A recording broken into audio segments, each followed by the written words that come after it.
välja Raivo Järvi koomiksikogu, kuhu on koondatud 1982 kuni 87 aastani ajakirjas Pioneer ilmunud koomiksid.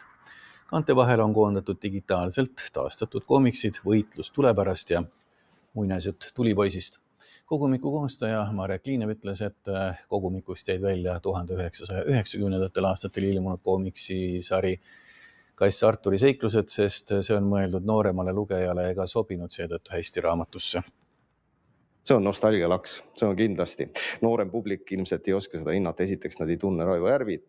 Loomulikult on teatud protsent inimesi või lapsi, kellele meeldivad koomiksid. Need võivad leida sealt omamoodi.